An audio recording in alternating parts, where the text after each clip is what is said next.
Bien, nous allons commencer par l'appel.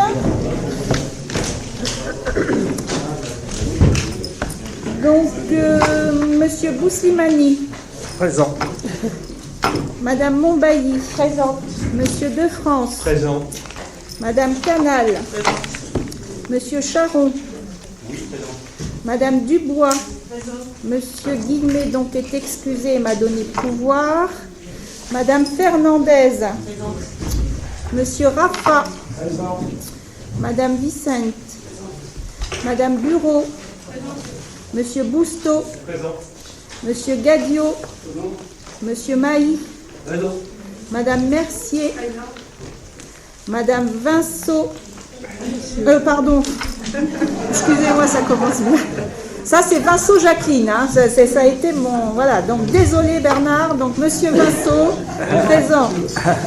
Monsieur Guincêtre, présent. Donc, Madame Mondo Isabelle a donné pouvoir, est excusée, a donné un pouvoir à Sandrine Montbailly. Monsieur Casmi. Monsieur Malol. Présent. Madame Saïdi. Madame Konaté. Madame Edmond a donné pouvoir à Monsieur Bouslimani et s'est excusé. Madame Tutan. Madame Couturier. Présent. Monsieur Cibois. Oui. Madame Jubot s'est excusée et a donné pouvoir à Madame Sophie Milon. Madame Guermont-Pré. Madame Sophie Milon. Présent.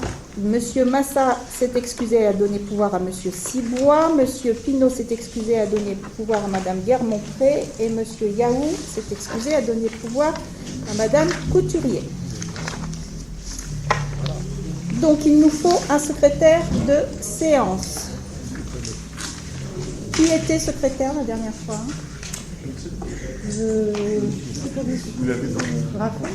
Monsieur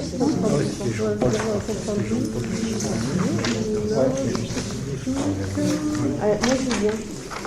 C'était Monsieur Guillemet. Monsieur Guillemet. Oui, donc Sandrine Montbailly. Ok.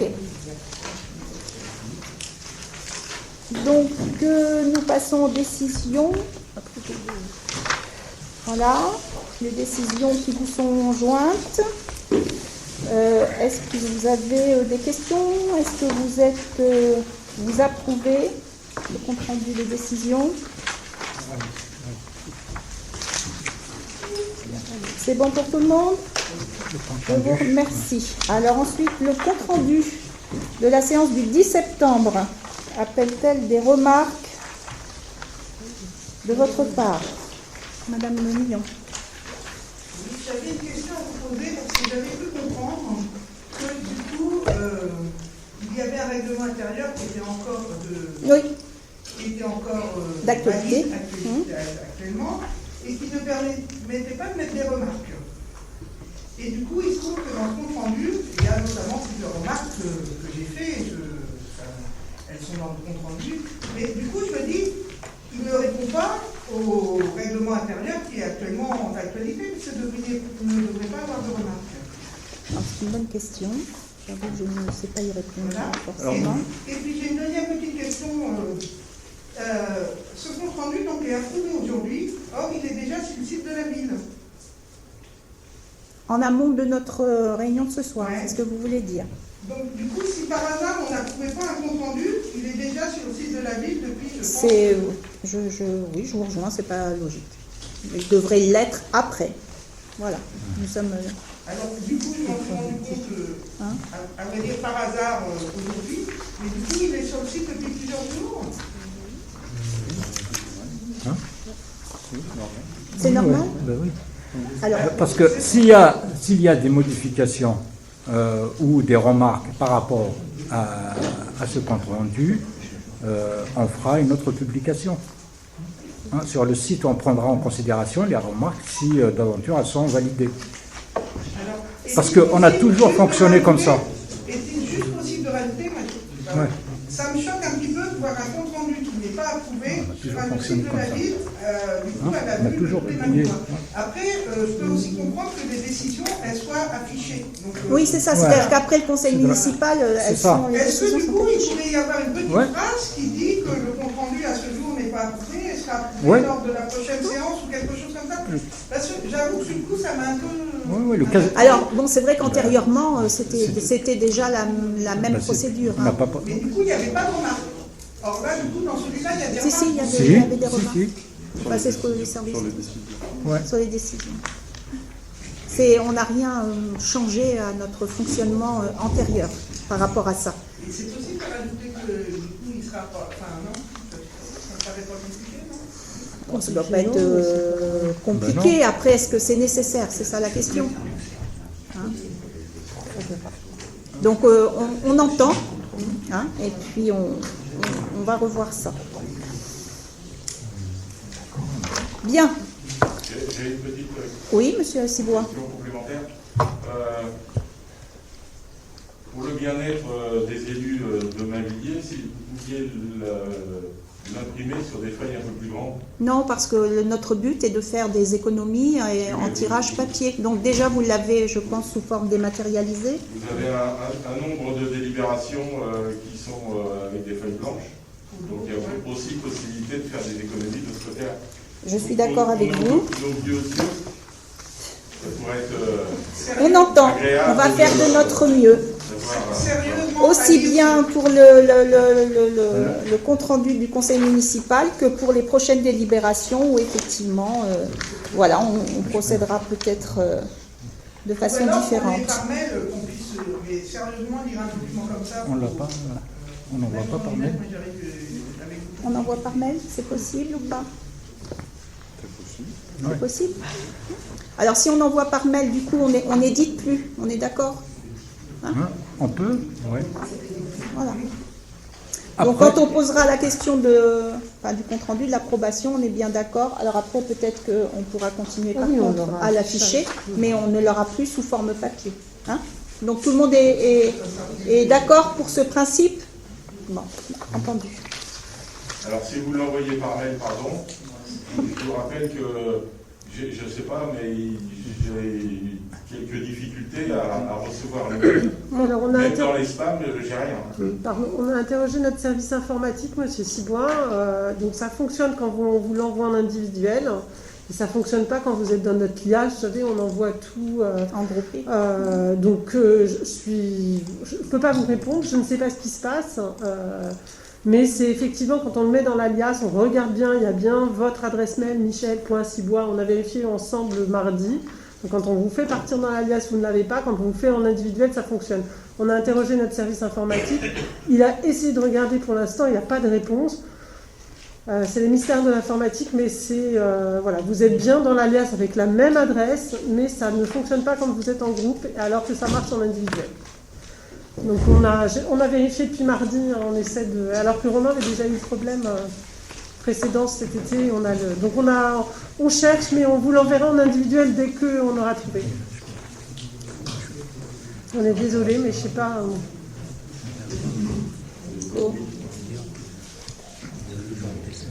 Du coup, maintenant, quand on reçoit un mail de la mairie, on s'envoie tous des textos en disant je suis mail de la mairie. Ouais, je sais bien, mais enfin, vous comprenez aussi que des fois, j'ai pas la réponse à tout. Quoi. C'est incompréhensible et c'est... Voilà, vous pouvez venir voir hein, si vous voulez. Je comprends, et des fois la technique, ça a des mystères. Ça a des mystères. Qui sont loin de nous, mais c'est pour vous dire, Oui, si oui, vous pour m'envoyez être un mail vigilant que et je pouvoir, réponds pas, c'est pour l'instant, non, mais, ça n'arrive pas. Notamment sur la commission, vous avez envoyé un mail à tout le monde pour donner une liste sur les commissions les élections, les commissions des listes électorales. Je ne l'ai pas reçu. Parce que je vous dis, encore une fois, hein, c'est quand on envoie notre paquet de mails sur une IAS, ça marche en individuel, on met exactement la même adresse. Surtout qu'en plus, elle n'est pas très compliquée, la vôtre, donc on l'envoie, on met bien les minuscules, enfin vraiment, et ça ne passe pas. Et puis il y a que pour M. Cibois ou il y a que pour l'autre. Non, mais... N'hésitez pas à le dire, surtout. Ah ouais. Non, mais c'est vrai que c'est... Donc c'est vraiment un souci technique qu'on n'arrive pas à... Je suis s'il n'y a pas que moi déjà. Ça vous rassure. Mais ça me rassure aussi. Ouais. Vous pourrez imaginer des mauvaises infos. Non, enfin... Ah bah voyez, Alors, ça tombe, on est bien d'accord. Mais on l'a moi, fait je l'ai... exprès. Enfin, que les choses soient claires. À Mohamed Yaou également. Ah ouais. Il y a Mohamed Yaou aussi. Ouais, je note. Non, de toute façon, nous n'avons aucune malintention et c'est que technique. Enfin, non, mais bon, voilà. Et concernant Madame Mir, concernant votre remarque sur le format, je tiens juste à préciser que ce n'est pas une nouveauté due à la nouvelle mandature. Moi, je termine. C'est pas du tout en lien avec le fait qu'on démarre une nouvelle mandature. Ça a toujours été ça, mais c'est la première fois qu'on a ce genre de remarque. Je tiens juste à le signaler. D'accord. D'accord. Voilà. Il n'y avait pas ce genre de remarque lors de l'ancienne mandature, c'est tout. Mais on peut entendre. Mais bien sûr, oui. Très bien. Bon, je vous propose de passer à la première délibération. Ah, il faut voter, vous avez raison. Alors, le compte-rendu, donc nous passons au vote. Y a-t-il des votes contre? Des abstentions?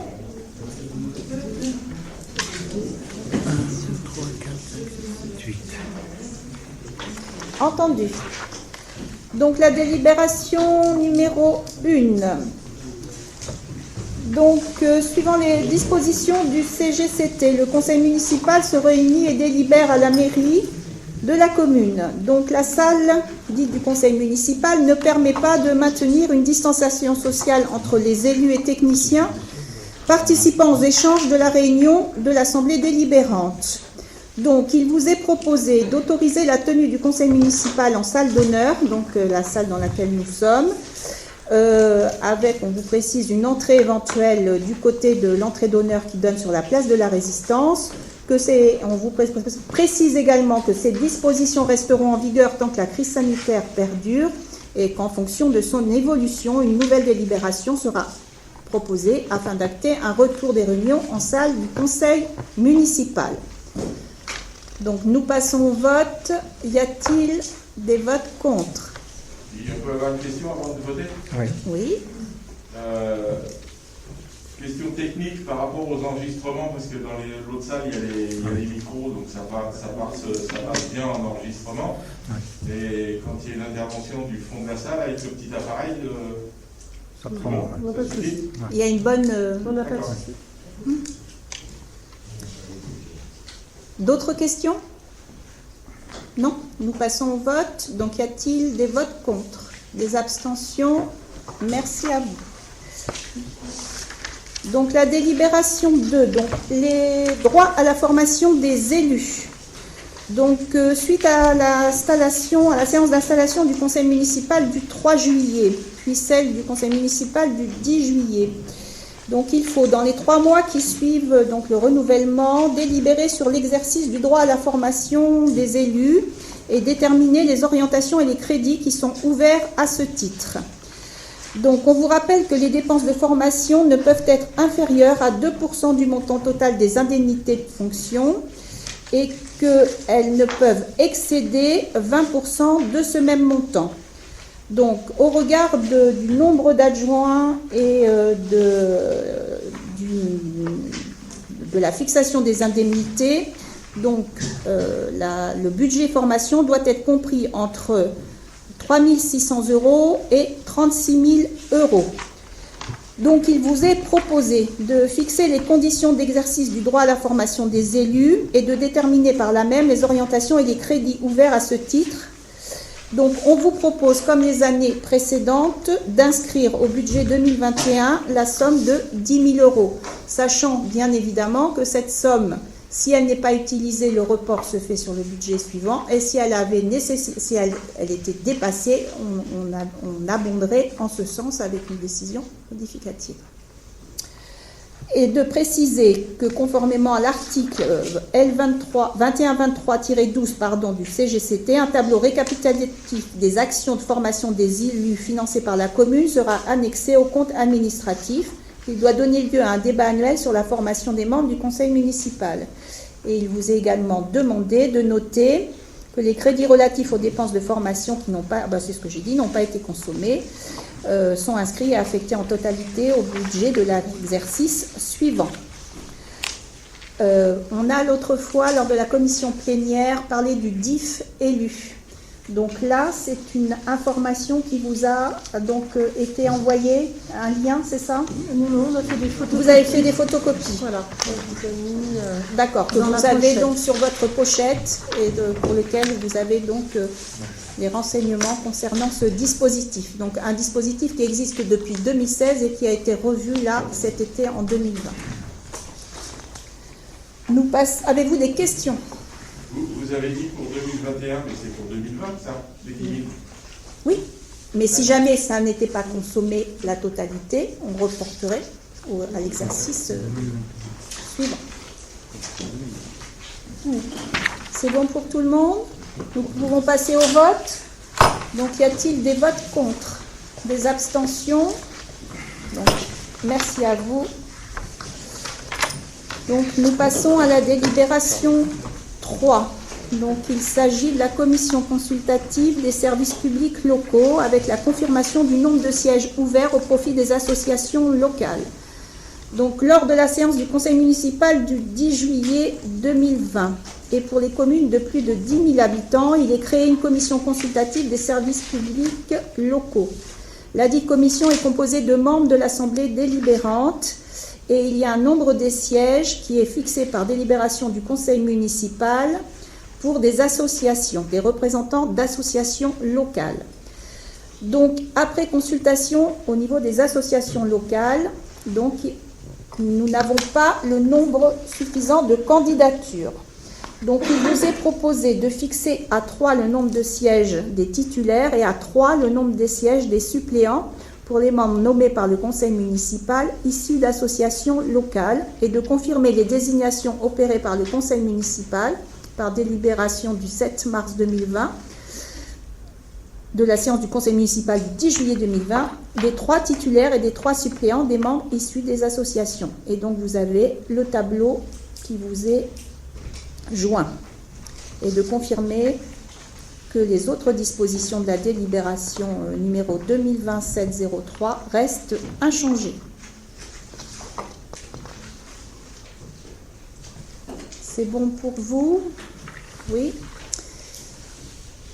Nous pouvons passer au vote. Y a-t-il des votes contre? Des abstentions? Merci.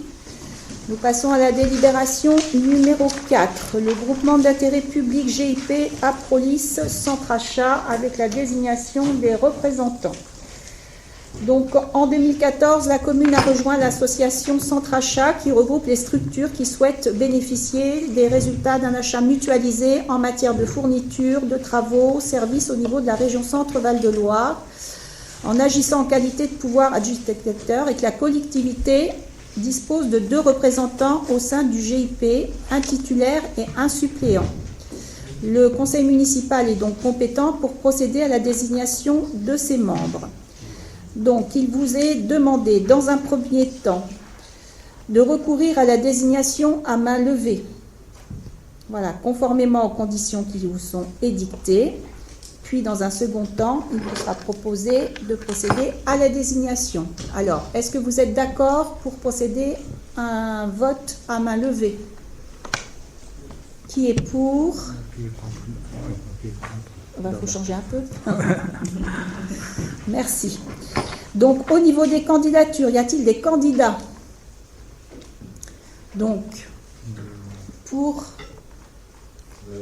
notre groupe, il y a Jacques Guillemet en titulaire et Sylvie Vicente en suppléante. Donc, nous pouvons passer au vote pour ces 2 personnes. Donc, y a-t-il des votes contre? Des abstentions? Merci à vous. Donc, nous passons à la délibération numéro 5 et c'est M. Defrance qui rapporte.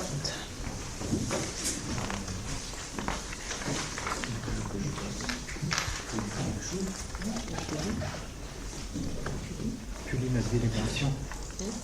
Ah mince. Considérant que les collèges sont des établissements publics locaux d'enseignement, des EPL, que ces derniers sont, c'est le cas du collège Jean Massé, sont administrés par un conseil d'administration composé pour un tiers des représentants des collectivités territoriales, un représentant de la commune siège de l'établissement, des représentants de l'administration de l'établissement et une ou plusieurs personnalités qualifiées.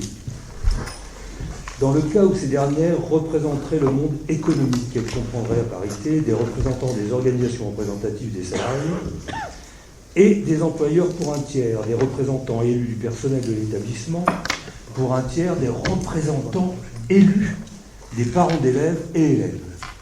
Considérant que le conseil municipal est compétent pour procéder à la désignation de ses membres ou de délégués pour siéger au sein d'organismes extérieurs, dans les cas et conditions prévus par les dispositions du Code général des collectivités territoriales et des textes régissant ces organismes, considérant qu'il est voté au scrutin secret lorsqu'il y a lieu de procéder à une nomination ou à une présentation, que le conseil municipal peut décider de ne pas procéder au scrutin secret, aux nominations et aux présentations, sauf dispositions législatives ou réglementaires prévoyant expressément ce mode de scrutin, que dans le cas d'espèce, aucun texte ne prévoit le scrutin secret pour une désignation. Dans un premier temps, il est proposé aux membres du conseil municipal de recourir à la désignation à main levée, conformément aux conditions édictées par l'article L 21-21-21 du Code général des collectivités territoriales. Dans le cas contraire, un bureau de vote composé de 2 assesseurs devra être constitué sur proposition de la présidente de séance. Le scrutin aura lieu dans ce cas à bulletin secret. Dans un second temps, il est proposé aux membres du conseil municipal de procéder à la désignation d'un conseiller municipal représentant la commune au sein du conseil d'administration du collège Jean Massé, implanté à Mainvilliers. La présidente de séance appellera au préalable au dépôt des candidatures. Un temps suffisant sera laissé aux conseillers municipaux pour manifester leur candidature. Puis, la présidente invitera les conseillers municipaux à voter selon les modalités retenues par le conseil municipal et conformément aux dispositions en vigueur du CGCT. En cas de désignation à bulletin secret, le matériel de vote sera distribué aux conseillers municipaux. Note sur la forme des candidats à respecter, le scrutin est uninominal. Seuls les conseillers municipaux ont le droit de déposer leur candidature à l'appel par la présidente de séance. Les modalités de scrutin se déroulent selon les modalités décrites par l'article 21-21-21 que j'ai déjà cité du CGCT et conformément au choix de l'Assemblée délibérante, scrutin à main levée ou scrutin secret. Dans le cas où le scrutin a lieu à main levée et qu'une seule candidature est déposée, la nomination prend effet immédiatement et il en est donné lecture par Madame le maire. Bien. Donc, êtes-vous d'accord pour un vote, une désignation à main levée? Tout le monde est d'accord? Il n'y a pas d'abstention ni de vote contre. Donc, je vous remercie. Donc, qui est candidat pour représenter donc, la commune au sein du conseil d'administration du collège Jean Massé? Merci, Yasmina. Est-ce qu'il y a d'autres candidatures? Bien, donc nous passons au vote pour Madame Yasmina Saïdi. Y a-t-il des votes contre, des abstentions? Donc unanimité, je vous remercie. Donc Madame Saïdi, vous serez donc la représentante de la mairie au sein du collège de Mainvilliers. Donc la délibération numéro 6 donc, a pour objet l'établissement public local d'enseignement du lycée EREA François Truffaut avec la désignation de représentants au sein du conseil d'administration. Christophe, c'est également pour toi. Objet EPLE, lycée EREA François Truffaut, désignation de représentants au sein du CA, du conseil d'administration. Vu la loi numéro 2015-991 du 7 août 2015 portant nouvelle organisation territoriale de la République et plus particulièrement son article 90. Vu les articles, je vais tous vous les lire, L421.1 et L421.2 du Code de l'éducation, vu les articles L2121 et L2121.33 du Code général des collectivités territoriales, considérant que les lycées et les établissements d'éducation spéciale sont des établissements publics locaux d'enseignement, que ces derniers, comme c'est le cas pour le lycée EREA François Truffaut, sont administrés par un conseil d'administration composé, pour un tiers, des représentants des collectivités territoriales, un représentant de la commune siège de l'établissement, des représentants de l'administration de l'établissement et une ou plusieurs personnalités qualifiées. Dans le cas où ces dernières représenteraient le monde économique, elles comprendraient à parité des représentants des organisations représentatives des salariés et des employeurs. Pour un tiers, des représentants élus du personnel de l'établissement. Pour un autre tiers, des représentants élus des parents d'élèves et élèves. Considérant que le conseil municipal est compétent pour procéder à la désignation de ses membres ou de délégués pour siéger au sein d'organismes extérieurs, dans le cas et conditions prévues par les dispositions du Code général des collectivités territoriales et des textes régissant ces organismes.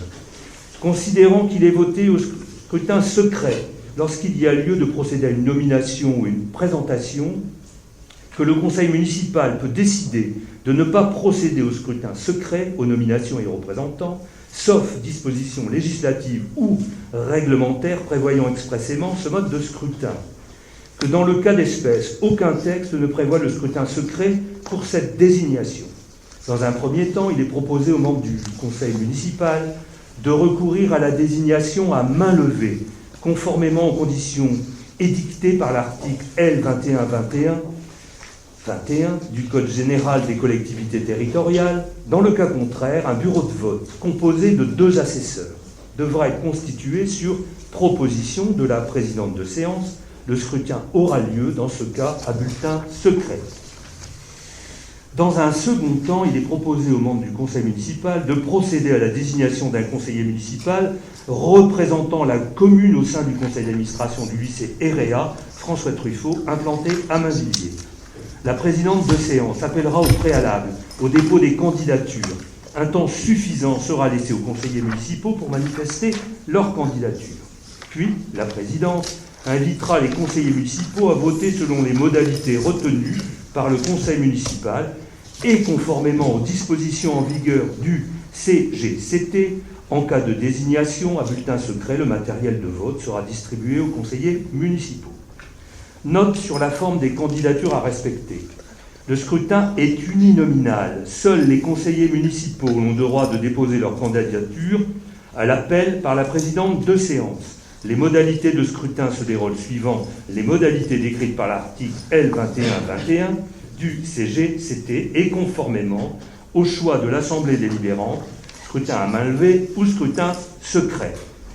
Dans le cas où le scrutin a lieu à main levée et qu'une seule candidature est déposée, la nomination prend effet immédiatement et il en est donné lecture par Madame le maire.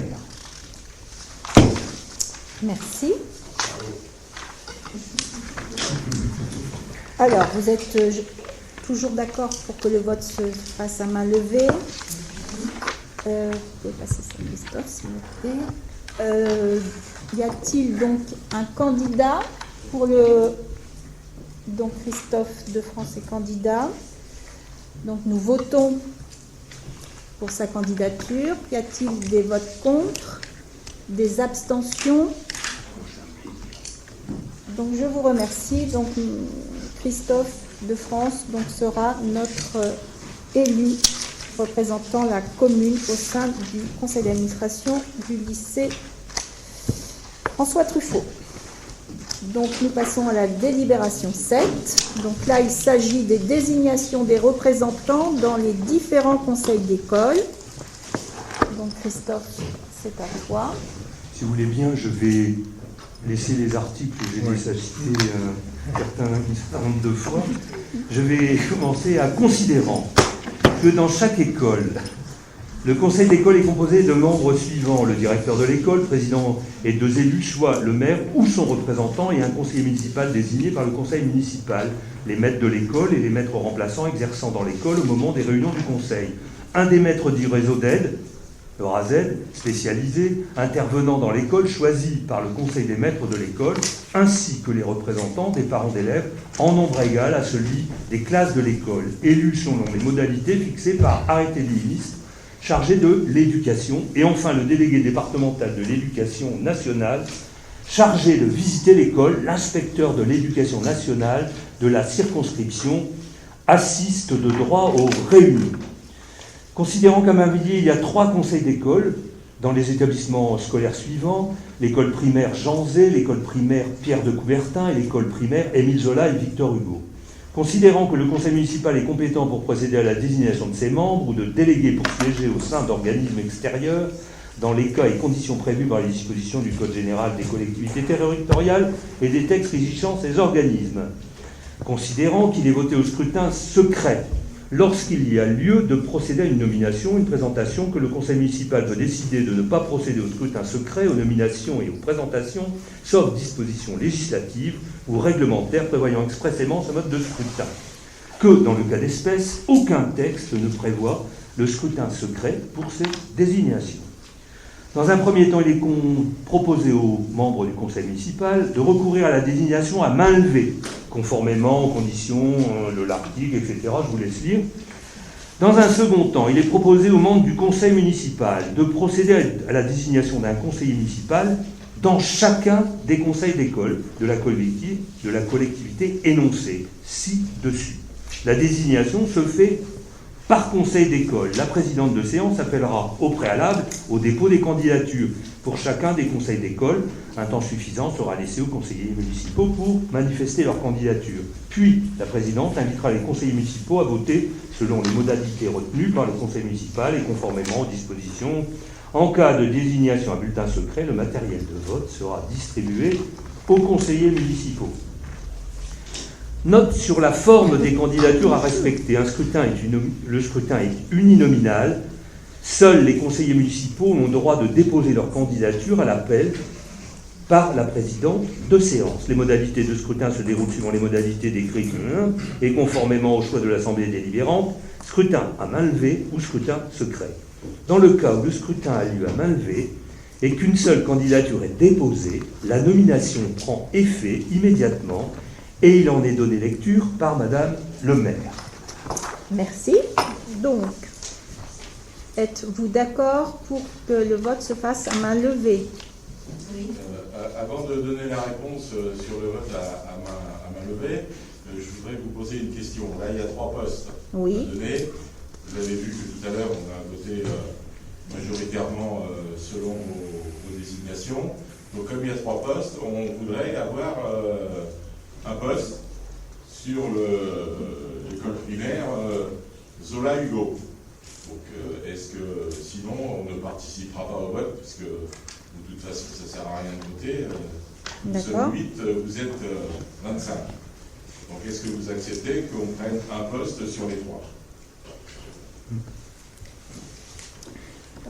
J'avoue que on ne s'est pas posé la question puisque vous n'êtes pas venu vers nous antérieurement.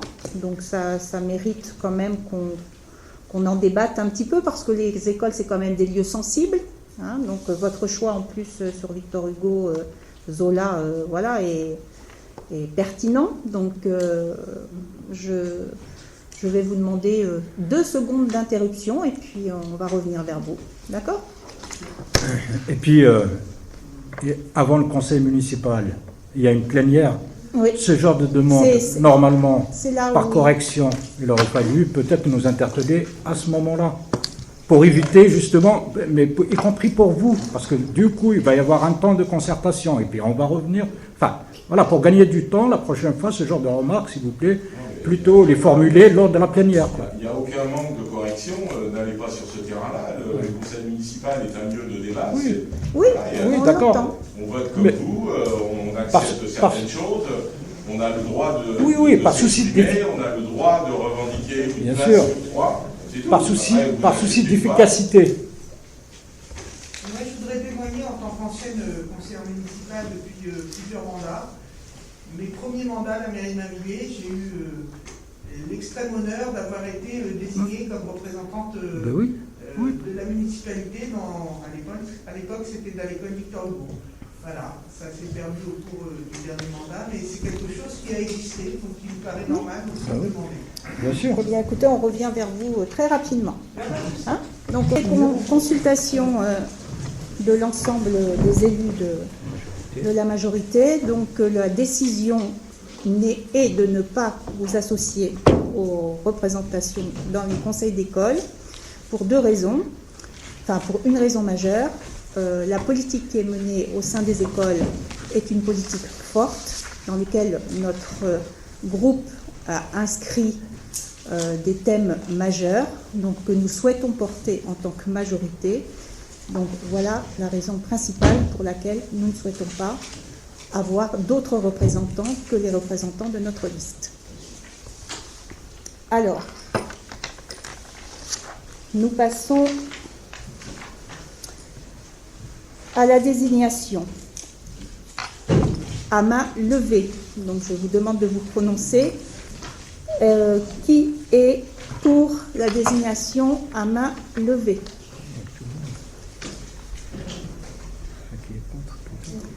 Donc qui s'abstient?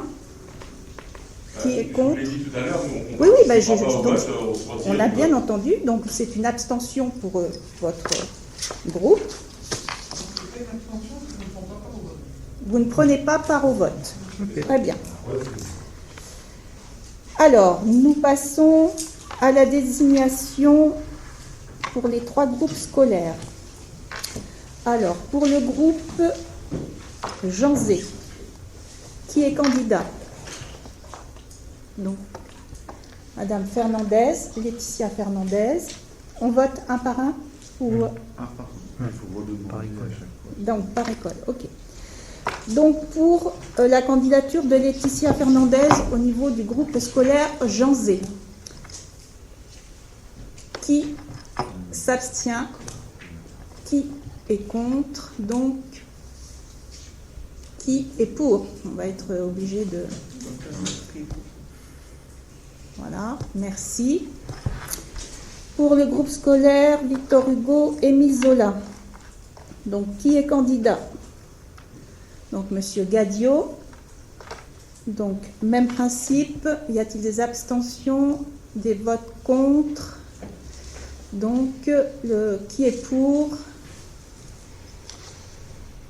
Merci.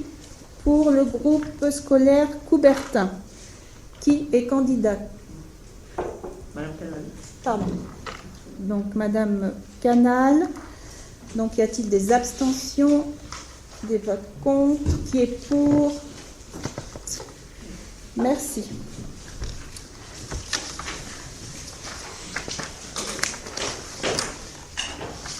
Donc, pour le groupe Jean Zé, c'est donc Madame Laetitia Fernandez. Pour le groupe Victor Hugo Zola, c'est Monsieur Amadi Gadio. Et pour le groupe Coubertin, c'est Madame Rita Canal. Donc, nous passons à la délibération numéro 8. Donc, sur l'audit des rythmes scolaires, périscolaires et extrascolaires pour la ville. Donc, Christophe. Je passe ces articles considérant que depuis des années, la ville mène une politique éducative locale affirmée en direction de la petite enfance, de l'enfance et de la jeunesse, connue et reconnue. Que cette politique s'est construite au fil du temps, au regard d'enjeux et besoins apparus, qu'elle s'est aussi traduite dans sa construction politique et opérationnelle par la signature de divers dispositifs contractuels avec des acteurs institutionnels comme l'État. Je vous laisse les parenthèses, où je vous lis direction départementale de la cohésion sociale, de la protection des populations et éducation nationale, la caisse d'allocation familiale d'Eure-et-Loir, voire d'autres.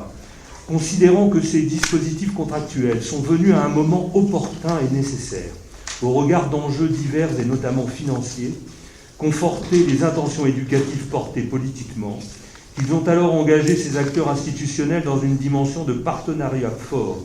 Ils ont été nécessaires pour animer, dynamiser mettre en synergie, harmoniser et enrichir l'action éducative globale du territoire. Cette politique éducative affirmée concerne l'ensemble de la population de Mainvilliers.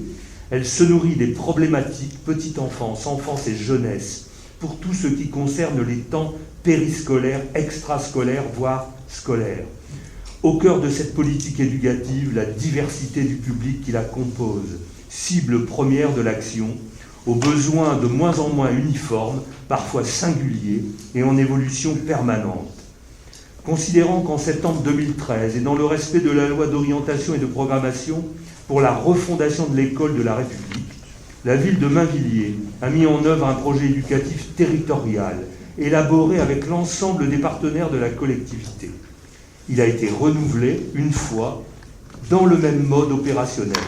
Ce PEDT a fait l'objet d'une nouvelle mouture à la rentrée scolaire 2019-2020 et est aujourd'hui entériné dans son fonctionnement pour 3 ans. Considérant qu'afin de favoriser les apprentissages fondamentaux, l'organisation du rythme scolaire mainvillois a été maintenue sur 4 jours et demi, que la ville de Mainvilliers est aujourd'hui la seule ville de l'agglomération chartraine à ne pas avoir dérogé en la matière. Considérant qu'au regard des enjeux précités, mais aussi en fonction de l'organisation présente des rythmes scolaires et périscolaires mainvillois, l'audit sera confirmé ou pas si l'organisation actuelle est en adéquation avec les enjeux et besoins du territoire et ses habitants. Considérant que les objectifs de l'audit est de déterminer si les rythmes scolaires, périscolaires et extrascolaires répondent aux besoins de la population mainvilloise et amener une réflexion politique pour que les élus déterminent si la commune maintient la semaine à 4 jours et demi. Considérant que le prestataire retenu devra établir un état des lieux sur les rythmes scolaires, périscolaires et extrascolaires actuels, auprès des parents et des enfants, des élus, des services de la ville, des partenaires de la coéducation sur la commune, établir les forces, les freins de l'organisation présente, nommer les contraintes et les bénéfices en termes pédagogiques, organisationnels, humains et financiers, faire des propositions d'évolution, des préconisations, proposer une méthodologie et accompagnement à l'écriture du PEDT en lien avec l'État et l'éducation nationale, option à prendre en compte dans la proposition faite. Il est proposé au conseil municipal de prendre acte de la réalisation d'un audit mené sur l'analyse des rythmes scolaires, périscolaires et extrascolaires sur la ville de Mainvilliers. Cet audit est inscrit au budget primitif de l'exercice 2020. Merci. Donc c'est une information, hein, c'est effectivement simplement une communication et on vous demande de prendre acte de la réalisation de cet audit sur les rythmes scolaires. On peut passer au point suivant. Donc il s'agit de la délibération 9 sur la garantie d'emprunt par rapport au bailleur Habitat Eurélien pour la réhabilitation de 5 pavillons rue Émile Zola. Et donc c'est une position de principe. Madame Montbailly. Alors, c'est garantie d'emprunt donc pour Habitat Eurélien, réhabilitation de 5 pavillons, 32, 34, 40 à 44 rue Émile Zola, position de principe. Position de principe. Considérant que l'Office public de l'habitat Eurélien envisage la réhabilitation de 5 pavillons implantés aux 32, 34, 40 à 44 rue Émile Zola, les travaux de rénovation consisteront en un ravalement et isolation thermique, un entretien de couverture, de la métallerie-serrurerie, de la réfection électrique et des installations de plomberie, du chauffage et des installations de ventilation. Alors, le financement est proposé par la CDC, la CDC, à taux fixe de 0,87% pour un montant de 30 000 € pour une durée de 25 ans. Donc, il y a 50% donc, pour la garantie d'emprunt pour la collectivité, soit la somme de 15 000 € et le conseil départemental de Eure-et-Loir sera sollicité pour le reste de la garantie d'emprunt.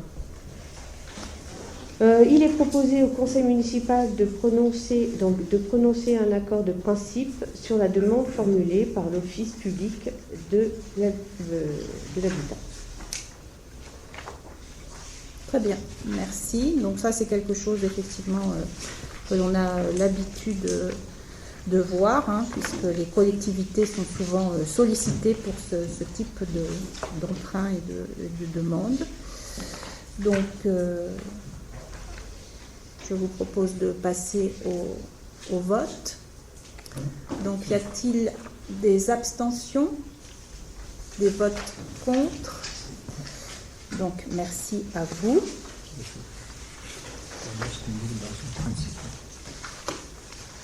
Donc, nous passons à la délibération 10. C'est garantie d'emprunt à Habitat Aurélien, donc réhabilitation de 12 logements collectifs aux 36 et 38 rue Émile Zola. Donc, considérant que l'Office public de l'habitat, Habitat Aurélien, envisage la réhabilitation de 12 logements collectifs implantés aux 36 et 38 rue Émile Zola, les travaux de rénovation consisteront en un ravalement et isolation thermique, un entretien des couvertures, de la métallerie-serrurerie, de la réfection électrique et des installations de plomberie, du chauffage et des installations de ventilation. Donc l'Office estime avoir besoin de financement à hauteur de 648 000 €. Donc le financement proposé par le CDC présente caractérisé par deux prêts, un prêt à taux fixe de 0,87% pour un montant de 72 000 € pour une durée de 25 ans et un second prêt à un taux d'intérêt actuariel annuel de 1,10%, donc pour un montant de 576 000 €. Donc, pour une durée, de 25 ans. La collectivité prend à hauteur de 50% la garantie d'emprunt, soit la somme de 36 000 € et 288 000 € que le conseil départemental d'Eure-et-Loir serait sollicité pour le reste de la garantie d'emprunt. Il est proposé au conseil municipal de prononcer un accord de principe sur la demande formulée par l'office public de l'habitat Eure-et-Loir. Enfin, de l'habitat Eure-et-Loir.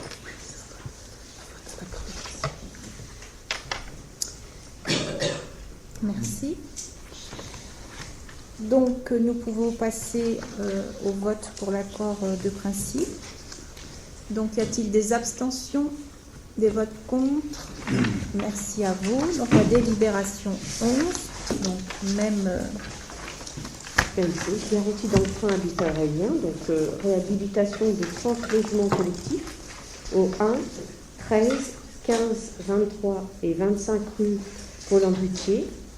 Donc, considérant que l'Office public de l'habitat Habitat Aurélien envisage donc la réhabilitation de 30 logements collectifs implantés aux 11, 13, 15, 23 et 25 rue Roland-Brutier, les travaux de rénovation consisteront à la réfection électrique, aux installations de plomberie, des installations de ventilation et en leur coordination. Alors, l'Office estime le besoin de financement à hauteur de 290 000 €. Le financement proposé par la CDC, avec un prêt taux d'intérêt actuariel annuel de 1,10% pour un montant de 290 € pour une durée de 25 ans. Donc pareil, 50% garantie d'emprunt par la collectivité, soit la somme de 145 000 € que le conseil départemental d'Eure-et-Loir sera sollicité pour le reste de la garantie d'emprunt. Alors, il est proposé au conseil municipal de prononcer un accord de principe sur la demande formulée par l'Office public de l'habitat Habitat Aurélien. Merci. Donc, la même chose. Donc, y a-t-il une expression contre, une abstention? Donc, merci à vous. Nous passons à la délibération 12. Et donc, c'est M. Bouslimani qui rapporte sur le crématorium Jean Charpentier, le rapport annuel 2019-2020. Oui, nous sommes dans le cadre en fait, d'une délégation de service public et dans ce cadre-là, le délégataire, celui qui a donc la possibilité d'exploiter, se doit de fournir un rapport annuel. Donc cette délibération, on la revoit tous les ans. Ce rapport annuel donc, pour l'exercice 2019-2020 a été fourni, examiné par la commission mise en place lors du conseil d'installation du 3 juillet, à savoir la commission consultative des services publics locaux. Donc ce rapport a été examiné. Après cet examen, notamment le compte rendu financier et l'analyse de la qualité du service rendu pour la période qui concerne donc l'exercice du 1er avril 2019 au 31 mars 2020. À cet effet, le conseil municipal est donc compétent pour prendre acte du rapport d'activité établi par la délégation pour l'année 2019-2020. Et il est proposé donc au conseil municipal de prendre acte du rapport pour cette période, à savoir 1er avril 2019 au 31 mars 2020, transmis donc par le délégataire qui est la société OGF le 11 juin 2020, examiné par la commission. Les documents sont joints à la présente convocation. Merci. Donc, vous avez des questions par rapport à ce point?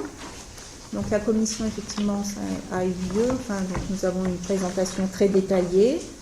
Voilà, les membres de la commission ont pu, à ce moment, poser différentes questions. Donc, je vous propose maintenant de passer au vote. Y a-t-il des abstentions, des votes contre? Donc, merci à vous. Donc, nous passons à la délibération numéro 13 sur la subvention exceptionnelle pour l'association T'es pas tout seul. Donc, c'est Monsieur De France. Considérant qu'au cours de cette année 2020, l'association T'es pas tout seul se rendra dans le Bas-Rhin. C'est rendu. C'est rendu. Alors là, il y a une... C'est pas le même verbe. Pas grave.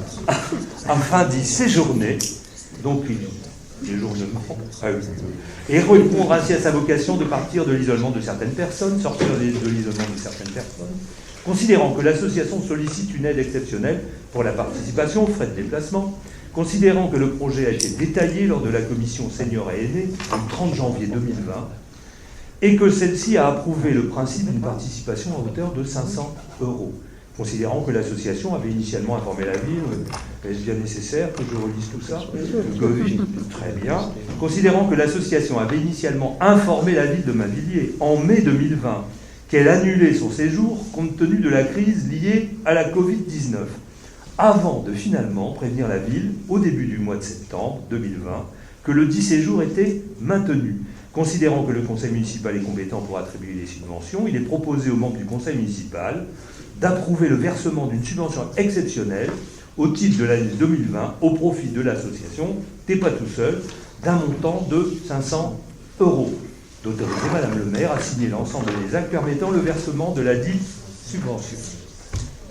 Oui, Madame Il n'a Mercier. jamais été question qu'on annule le voyage. Ah, alors, Jamais. jamais. Ça a été juste un report. En fait, c'est ça? Même pas? Pourquoi il a dit... On a eu peur, c'est sûr comme tout le monde, mais jamais il a été question d'annuler.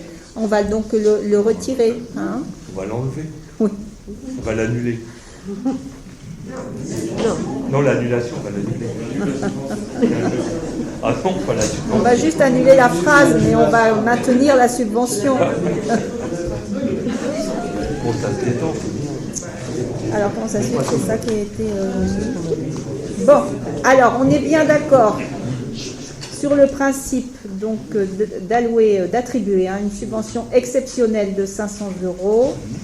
donc au profit de l'association T'es pas tout seul, donc pour le voyage qui a eu lieu là récemment et qui avait déjà été présenté voilà, en mai 2000, en janvier 2020, pardon, je me trompe dans les dates. Donc, nous pouvons passer au vote. Y a-t-il des abstentions, des votes contre? Merci à vous pour cette subvention. Nous passons à la délibération 14, donc parcelle cadastrée AP 258 avec l'acquisition d'approbation, et c'est Monsieur Charon qui rapporte. Vu l'extrait du plan cadastral de la parcelle cadastrée AP numéro 258, considérant que la commune de Mandelier a saisi l'OPH dans le but d'obtenir la rétrocession d'une voie d'environ 2 mètres de largeur et environ 66 mètres linéaires de longueur de cette parcelle, que cette demande vise à créer des places de stationnement. Considérant que l'OPH a exprimé, lors de son conseil d'administration publié, une cession à titre gratuit au profit de la commune de Mandelier, que dans ces conditions, les frais de cession resteront à la charge de la collectivité, géomètre, notaire, etc.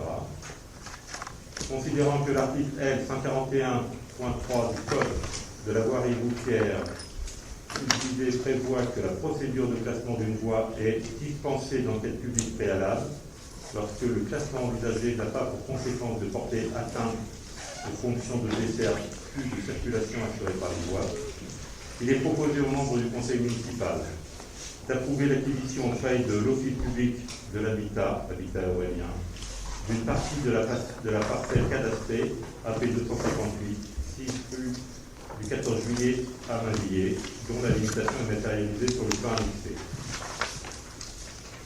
De dire que cette cession est gratuite, d'autoriser Madame le maire à signer l'ensemble des actes et documents administratifs liés à l'exécution du présent acte, y compris les frais liés aux honoraires du géomètre, expert, et ceux de l'office notarial retenu pour la vente.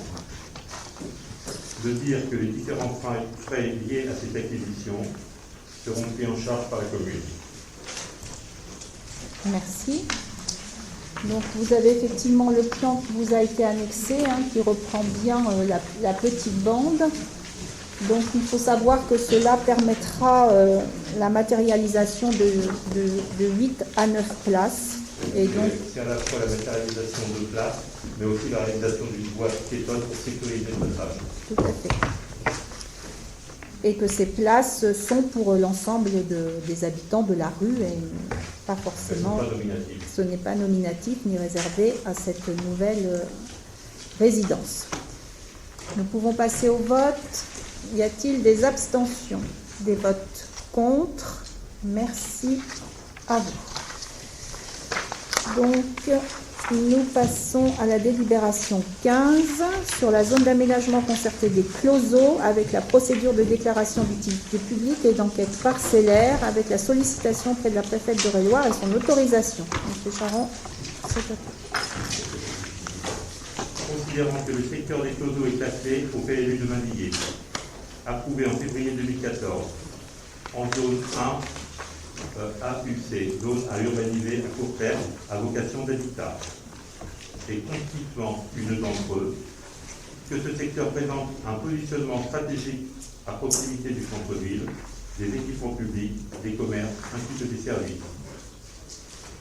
Considérant que le conseil municipal a décidé, en avril 2017, de confier la réalisation de cette opération à une société d'aménagement, par le biais d'une concession d'aménagement, que par suite à l'organisation d'une procédure de mise en concurrence, la société Foncier Conciel, groupe Nexity, a été désignée le 20 septembre 2018 en tant qu'aménageur concessionnaire pour la réalisation de la ZAC des Closeaux.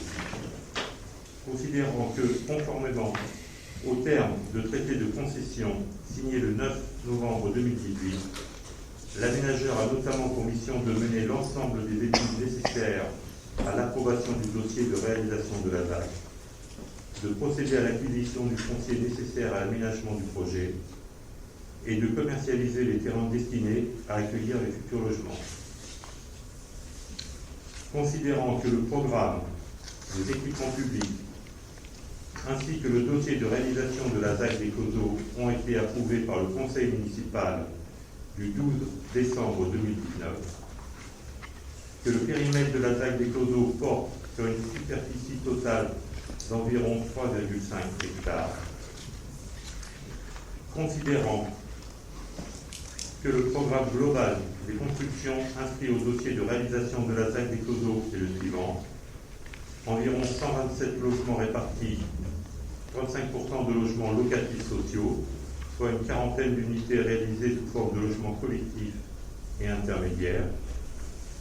Une trentaine de logements collectifs seront proposés afin de permettre en priorité l'accession à la propriété des seniors dans des logements adaptés.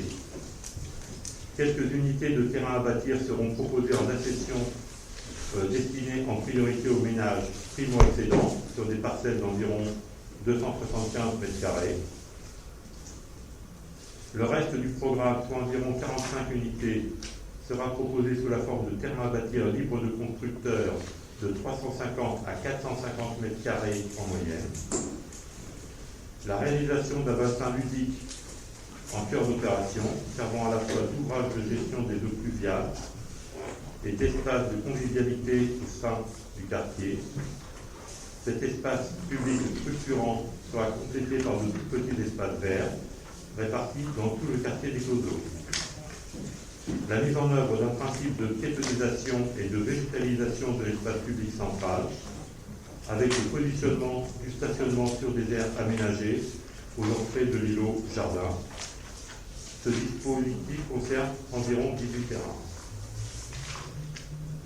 Considérant que le programme prévisionnel global de la ZAC des Closeaux s'appuie sur une surface de plancher maximale prévisionnelle de 7 000 m². Considérant que le projet d'aménagement des Closeaux doit permettre à la ville de Mainvilliers de mettre en œuvre un projet urbain visant à maîtriser son évolution démographique dans le cadre d'un schéma d'ensemble cohérent et à adapter l'offre en logement aux besoins et aux capacités de financement de tous, notamment les ménages primo-accédants et les seniors. Considérant la volonté communale d'urbaniser ce cœur d'îlot dans un esprit de mixité et de diversité de l'habitat, tout en intégrant de nombreuses exigences en termes de qualité environnementale. Pour cela, le projet a été pensé et conçu autour des principes structurants suivants. Créer un quartier résidentiel, épargner des effets de la circulation automobile, accessible et attractif pour les modes doux de déplacement. Créer un quartier inséré dans son environnement habité. Réduire les impacts du quartier sur l'environnement. Considérant que la ZAC des Closeaux est compatible avec les orientations exprimées par le SCOT, dont la révision a été approuvée le 30 janvier 2020, et dont l'un des objectifs est de maîtriser la consommation foncière, notamment en privilégiant la mobilisation des disponibilités foncières situées au sein du tissu urbain existant. Considérant par ailleurs que l'opération d'aménagement des Closeaux est conforme aux dispositions réglementaires du plan local d'urbanisation de Mainvilliers, considérant que les travaux de viabilisation de la première tranche de l'opération, c'est la partie est de la ZAC, ont débuté en mai 2020 et sont en cours. Considérant que pour respecter le calendrier prévisionnel de l'opération, il faut désormais anticiper sur les acquisitions foncières nécessaires à la réalisation de la seconde tranche, partie ouest de la ZAC. Pour cela, malgré une démarche qui sera privilégiée tant que possible à l'amiable, certains blocages sont à pressentir auprès de certains propriétaires. Considérant par conséquent que pour se donner les moyens d'assurer la réalisation de son projet d'habitat, la ville de Mainvilliers envisage de lancer une procédure de déclaration d'utilité publique, se laissant ainsi la possibilité de recourir à l'expropriation dans le cas où les négociations amiables seraient un échec. Considérant ainsi que le périmètre de la ZUP sera similaire au périmètre de la ZAC des Closeaux, tel qu'approuvé lors de la modification du dossier de création en février 2017, et portera ainsi sur une superficie totale d'environ 3,5 hectares. Le dossier sera accompagné d'un dossier d'enquête parcellaire qui portera sur les terrains susceptibles de faire l'objet d'une expropriation et nécessaire à la réalisation de la seconde tranche opérationnelle de la ZAC. Considérant que, dans cette optique, le préfet du département devra être sollicité par le maire pour organiser les enquêtes publiques nécessaires, l'enquête préalable à la déclaration d'utilité publique, au terme de laquelle le préfet délivrera un arrêté déclarant l'utilité publique du projet, l'enquête parcellaire visant à identifier les parcelles susceptibles de faire l'objet d'une expropriation, et au terme de laquelle le préfet délivrera un arrêté de cessibilité permettant in fine la saisine du juge de l'expropriation si cela s'avère nécessaire. Considérant que le dossier de déclaration d'utilité publique comportera les éléments de composition du projet issu du dossier de réalisation de la ZAC, approuvé en décembre 2019, considérant que le dossier et le dossier d'enquête parcellaire seront déposés auprès du préfet du département lorsqu'ils seront complets et validés par l'ensemble des parties prenantes, communes et aménageurs. Il est proposé aux membres du conseil municipal de confirmer la nécessité de recourir à la procédure de déclaration d'utilité publique afin de disposer de l'ensemble des moyens permettant d'assurer la réalisation complète de la ZAC des closeaux, de valider le périmètre de la déclaration d'utilité publique correspondant au périmètre de la ZAC des closeaux, tel qu'issu de la modification du dossier de création approuvé par le conseil municipal du 9 février 2017.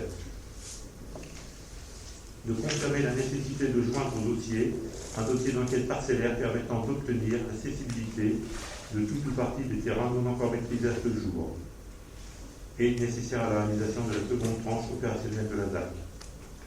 D'autoriser Madame le maire à déposer les dossiers de déclaration d'utilité publique et d'enquête parcellaire une fois ceux-ci achevés et complets auprès du préfet du département et à solliciter ce dernier pour l'organisation des enquêtes publiques nécessaires à l'obtention de la déclaration d'utilité publique et de l'arrêté de cessibilité.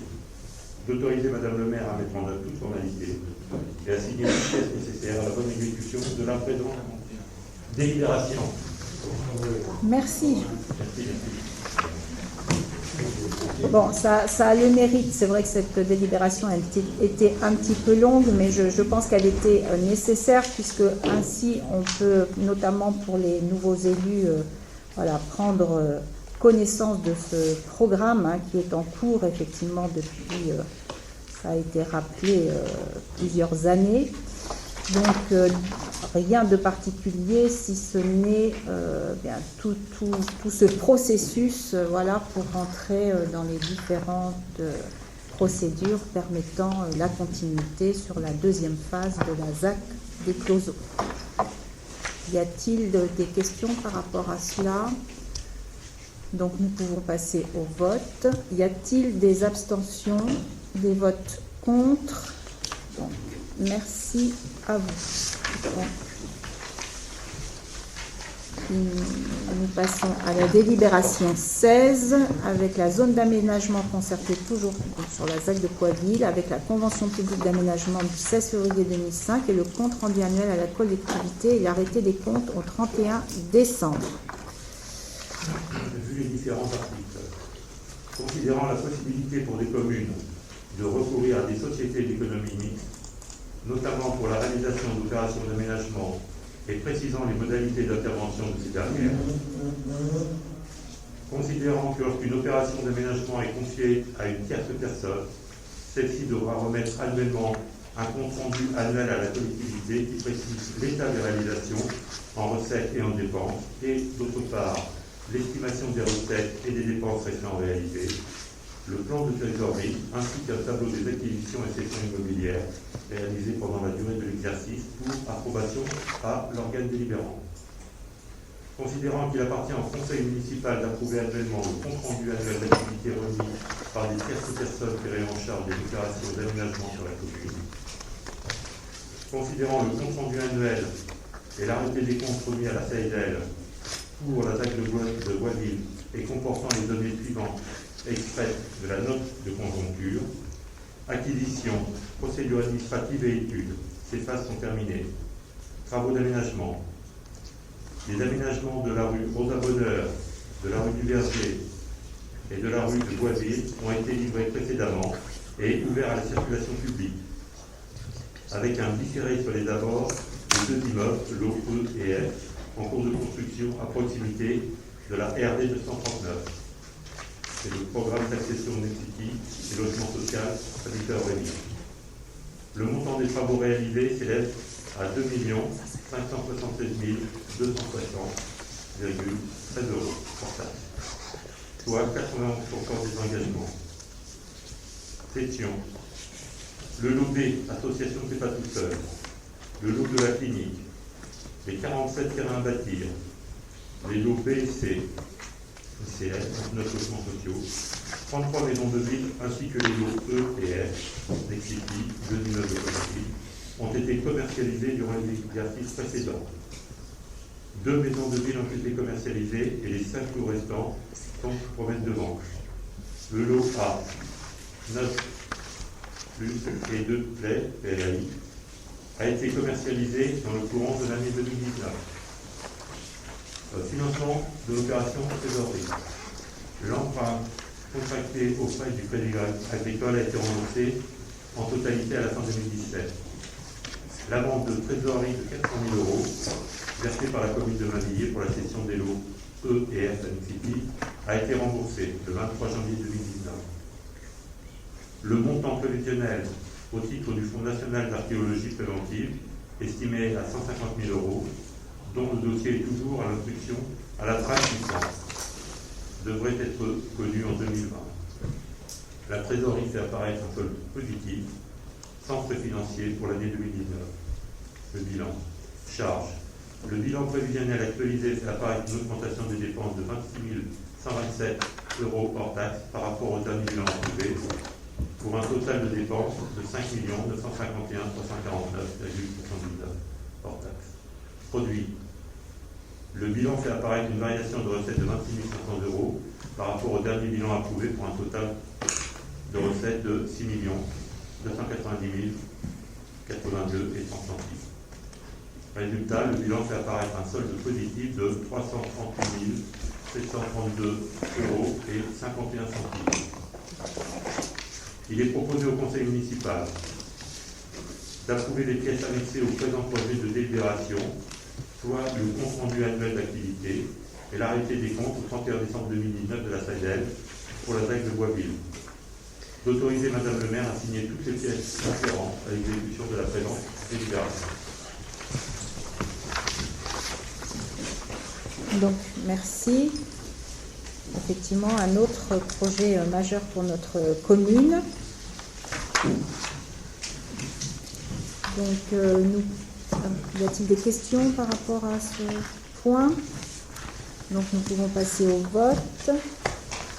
Y a-t-il des abstentions? Des votes contre? Donc, merci à vous. Donc, nous arrivons à la dernière délibération, la délibération 17, qui concerne donc le télétravail et sa mise en place. Donc, le télétravail est un mode d'organisation dont l'objectif est de mieux articuler vie personnelle et vie professionnelle. Le dernier décret du 5/2020 détermine notamment ces conditions d'exercice dans la quotité des fonctions qui peuvent être exercées sous la forme du télétravail, la nécessité d'une demande de l'agent, la durée de l'autorisation, les mentions que doit comporter l'acte d'autorisation. Le télétravail désigne donc toute forme d'organisation du travail qui sont réalisées hors des locaux habituels et qui utilisent les technologies de l'information et de la communication. Donc l'autorisation de télétravail est délivrée pour un recours régulier ou ponctuel. Donc les agents qui exercent leurs fonctions en télétravail bénéficient des mêmes droits et obligations que les agents qui exercent sur leur lieu d'affectation. L'employeur prend en charge les coûts découlant directement de l'exercice des fonctions en télétravail, le coût des matériels, logiciels, l'abonnement professionnel et outils ainsi que la maintenance de ceux-ci. Donc, au regard de tout ce travail, parce que c'est quelque chose que nous avons pour la plupart notamment découvert avec comment je pourrais dire, une mise au fait en fait avec le Covid et ce qui en a découlé, notamment au mois de mars. Donc, il est proposé au conseil municipal donc, de décider la mise en place du télétravail dans les conditions en vigueur de la législation et de la réglementation, conformément aux annexes qui vous sont joints, de m'autoriser à formuler les réponses de l'administration sur les demandes de télétravail des agents de la collectivité sur la base des éléments qui ont été énoncés, dire que les crédits correspondants sont bien inscrits au budget. Donc, on vous a joint à la délibération, donc l'annexe qui reprend tout sur le télétravail, ainsi que la charte du télétravail. Donc, nous en avons débattu et il y a eu une discussion intéressante lors de la commission plénière. Donc, si vous en êtes d'accord, je vous propose de passer directement au vote. Donc, y a-t-il des abstentions sur cette délibération? Des votes contre? Donc, je vous remercie pour cette unanimité. Donc, nous en avons terminé avec l'ordre du jour de ce conseil municipal. Donc, je vous demanderai de bien rendre les pochettes qui sont sur la table, puisque nous nous en servons d'une fois à l'autre. Merci à vous. Il n'y a pas de questions diverses? Questions diverses? Non. Il n'y a pas de questions diverses? Non, il n'y a jamais de questions diverses, mais si vous c'est pas voulez l'ordre du vous jour. exprimer, je vous en prie. Non. Vous avez une expression? Ah, mais je vous pose la question.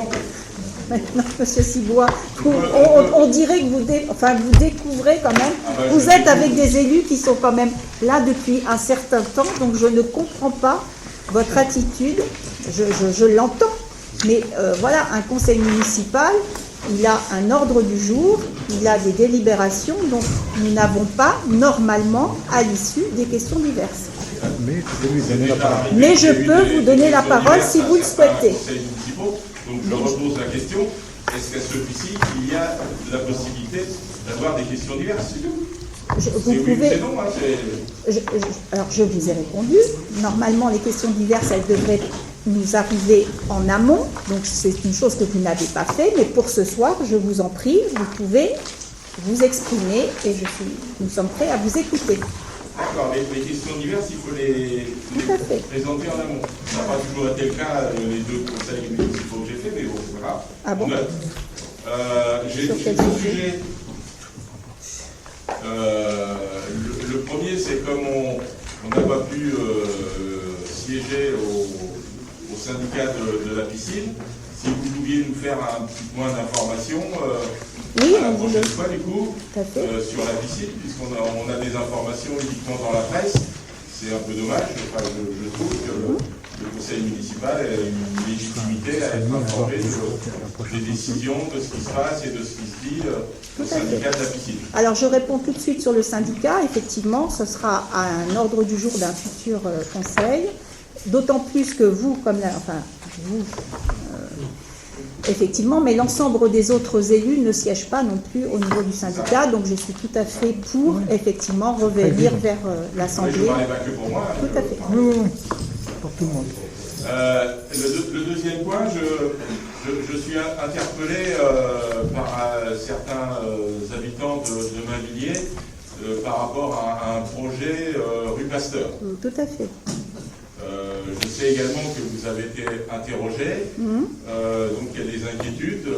Je leur ai dit que j'allais en parler aux questions diverses ce soir, même si je n'ai pas eu le temps de vous en informer en amont. Mais quand je fais un petit ratio entre la surface des closeaux et le nombre de mètres carrés, le nombre d'appartements, et je fais la même ratio sur cette parcelle-là, ça semble un petit peu disproportionné.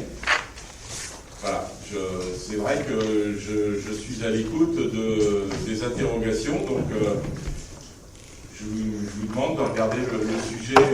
Alors effectivement, par rapport à... Plus, il semble que ça a peut-être été fait entre-temps, parce que comme c'est une nouvelle mandature, j'ai été désigné par le conseil municipal pour être membre de la commission urbanisme, et j'ai pas eu cette information. Alors c'est arrivé peut-être avant, je sais pas. Oui, c'est ça. Voilà, bon, c'est tout. Alors, pour vous répondre en quelques mots, donc effectivement, c'est un programme qui a été amorcé lors de l'ancienne mandature. Donc, effectivement, je vous rejoins, un certain nombre de riverains sont interrogatifs et sont revenus vers nous sous forme diverses, courriers, mails, etc. Pour mémoire et pour avoir vu quand même le dossier, donc il faut savoir que c'est une parcelle privée qui a été mise en vente. Donc un promoteur, donc c'est le promoteur Exeo, donc qui a acheté cette parcelle.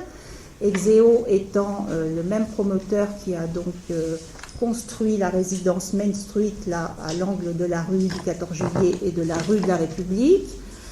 Que le permis de construire est en cours ou a été déposé et que de toute façon, le permis de construire doit répondre au PLU de la ville, qu'il est instruit au niveau de Chartres Métropole et que ça bien sûr, ça suit son cours. À ma connaissance, il n'y a pas eu d'opposition à ce permis de construire, le promoteur respectant les règles du PLU. Après, j'entends qu'en tant que riverain, on est en droit de s'interroger par rapport à un projet tel que celui-ci, dans des fonds de parcelles qui sont rachetés, et je comprends leur interrogation. Nous y répondrons individuellement au courrier que nous aurons fait. J'ai demandé également à la société Exeo, par le biais nous mairie, d'être l'interlocuteur, le facilitateur pour qu'une rencontre ait lieu entre le promoteur et les habitants de ce quartier. Donc nous en sommes à ce stade, nous verrons si Exeo répond favorablement à cette demande. Voilà pour ce soir, ce que je peux vous dire sur ce sujet. Parfait. Merci à tous, bonne soirée.